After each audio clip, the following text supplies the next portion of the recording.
안녕하세요. 대변인 주성입니다. 오늘은 중국 반도체와 관련된 이야기를 해보도록 하겠습니다. 자, 한국 반도체에 어떤 영향을 미칠 수 있으며 더 나아가서는 우리가 국내 증시, 반도체 관련된 기업들의 투자 방향은 어떤 방향으로 세우면 좋을지에 대한 이야기로 한번 말씀드려 보도록 하겠습니다. 자, 1차적으로는 지금 삼성전자와 하이닉스의 25년도 투자 전략 방향에 대해서 큰 틀의 방향을 알아야 될 것 같고요. 그리고 두 번째로는 중국 반도체가 현재 어떤 위치에까지 와 있는지에 대해서 말씀드려보도록 하겠습니다. 그래서 궁극적으로는 앞으로 이제 어떤 기업들, 어떤 섹터에 투자를 하면 좋을지, 혹은 이쪽은 조금 더 보수적으로 좀 바라봐야겠다, 어떤 부분이 있는지에 대해서 같이 말씀드려보도록 하겠습니다.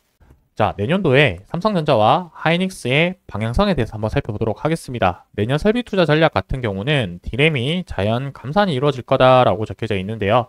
삼성전자와 하이닉스의 내년 캐펙스가 35조, 19조라고 적혀져 있고, 이 부분이 핵심 키워드인 것 같습니다. 자, 증설 없이 공정을 업그레이드를 하겠다, 선단 공정으로 생산 라인을 구축을 하겠다라는 의미로 받아들이면 될 것 같고, 자, 그만큼 선단 공정의 수요일 문제로 인해서 출하량이 감소 전망이 적혀져 있다는 얘기는 아무래도 선단 공정으로 갈수록 반도체가 미세화되기 때문에 그만큼 생산하기가 쉽지 않다, 즉 수율이 낮게 나온다라고 보시면 될 것 같습니다.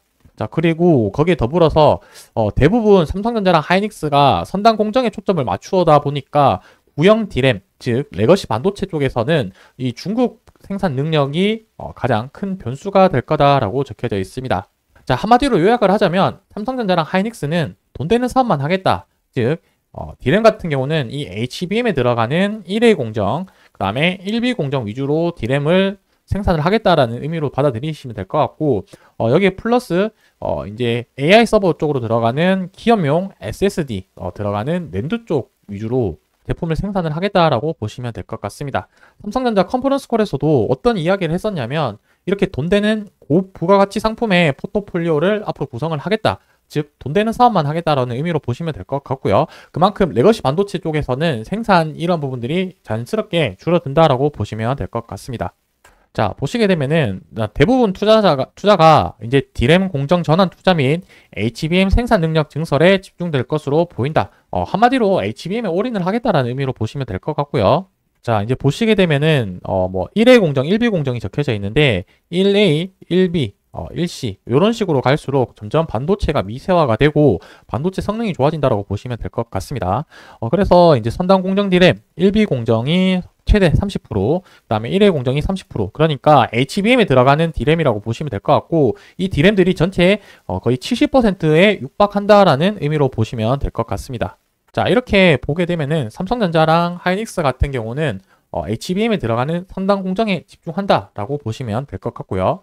자, 그리고 중국 반도체 관련된 이야기를 살펴보자면은 크게 두 개의 트랙으로 좀 보시면 좋을 것 같습니다. 자, 첫 번째는 디램 관련된 부분을 보시면 좋을 것 같고, 두 번째는 파운드리 관련된 부분이 보시면 좋을 것 같은데, 여기 뉴스 기사에서는 이제 TSMC 경쟁자는 삼성이 아닌 SMIC라고 적혀져 있는데, 최근까지만 하더라도 TSMC랑 삼성전자가 파운드리 1, 2위를 이제 다투는 상황이었었는데, 이제 AI 반도체, 즉 엔비디아 쪽으로 들어가는 이 AI 제품을 패키징을 하는 TSMC가 독주를 하고 있는 상황이기 때문에 시장 점유율이 1등과 2등 삼성전자 격차가 더 많이 벌어졌다. 그래서 삼성전자 입장에서는 TSMC를 따라가는 게 문제가 아니라 이제 3위 업체랑 경쟁을 해야 되는 상황이다라는 의미로 받아들이시면 될 것 같네요.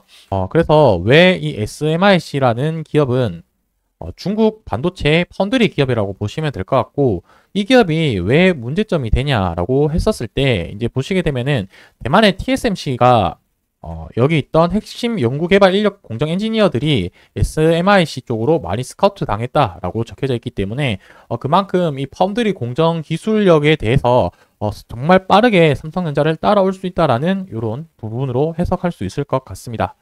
그리고 더 나아가서는 이제 디램 관련된 부분들도 한번 좀 살펴보자면은 창신 메모리라고 해가지고 이제 어떤 전략을 세우고 있냐면은 LPDDRX 쪽이나 그 다음에 DDR4 그러니까 이제 좀 레거시 반도체 쪽으로 저가 가격으로 공급을 때려받고 있는 상황인데, 이제 보시게 되면 창시 메모리 쪽에서는 이 DDR4 가격을 낮추고 공격적으로 이제 제품을 공급하고 있는 상황인데, 삼성전자랑 하이닉스 제품보다 절반가량 가까이 싸게 낸다라는 것 자체가 가격 경쟁력이 말도 안 되게 이제 때려받고 있는 상황이라고 보시면 될 것 같죠. 이렇게 할 수 있는 이유라고 한다면 중국 정부에서 막대한 지원이 이루어지기 때문이라고 생각이 들고 있고요. 어쨌든 지금 디램 쪽으로나 그다음에 파운드리 쪽으로나 한국 반도체, 즉 삼성전자뿐만 아니라 하이닉스도 턱밑까지 쫓아오고 있는 상황이다, 이렇게 보시면 되겠습니다.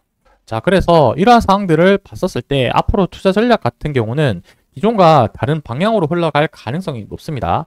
왜냐하면 예전 같은 경우는 삼성전자나 하이닉스가 디램이나 낸드 쪽으로 생산이 많이 늘어나게 되면은 그 밑에 있던 소부장 기업들의 낙수 효과가 이루어지는 반면에, 현재로서는 지금 사업 아이템이 특정 제품인 이 선단 공정에 집중을 하고 있기 때문에 여기서도 수혜를 받을 수 있는 소부장 기업들도 되게 한정적일 거다, 이런 부분으로 해석하시면 좋을 것 같고, 그래서 좀 조심해야 되는 기업들 같은 경우는 우리가 어떤 기업들을 조심을 해야 되냐면, 소부장 기업들 중에서도 부품 기업들, 그래서 이 소모성 부품을 만드는 회사들의 실적이 좀 타격이 좀 크지 않을까라고 생각을 하고 있기 때문에, 이러한 기업들을 조금 조심스럽게 접근해서 투자해야 되지 않을까라고 생각을 하고 있습니다. 반대로 조금 긍정적으로 봐야 되는 기업들 같은 경우는 장비 회사들을 좀 잘 봐야 될 것 같은데, 특히 장비 회사들 중에서도 이 ALD 장비 위주로 좀 잘 봐야 될 것 같습니다. 왜냐하면 삼성전자나 하이닉스가 집중적으로 이제 디램 생산하는 부분은 결국에 HBM에 들어가는 선단 공정의 제품들이기 때문에, 이 선단 공정에 들어가는 제품들 같은 경우는 이 원자층 증착 방식을 이용을 해가지고 생산을 해야 되기 때문에 이 ALD 장비를 좀 눈여겨봐야 되지 않을까, 이렇게 생각을 하고 있습니다. 자, 여기와 관련된 기업들은 제가 또 추후에 관련된 영상으로 한번 정리를 해서 밸류 체인들을 한 번씩 살펴보도록 하겠습니다. 오늘 영상 여기서 마무리하고요. 저는 다음번 또 인사드리도록 하겠습니다. 감사합니다.